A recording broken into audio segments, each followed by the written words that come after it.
হযরত আবু বকর সিদ্দিক রাদিয়াল্লাহু তাআলা আনহু ছিলেন ইসলামের ইতিহাসে এক অনন্য, অতুলনীয় ও অনুসরণীয় ব্যক্তিত্ব।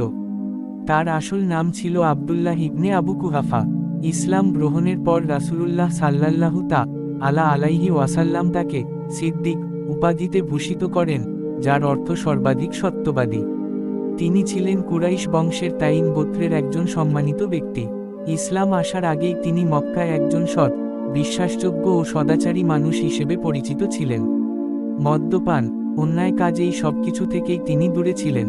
মানুষের বংশপরিচয় ও ইতিহাস সম্পর্কে তার গভীর জ্ঞান ছিল এবং ব্যবসায়িক দিক থেকেও তিনি ছিলেন অত্যন্ত সফল ও সুনামধন্য।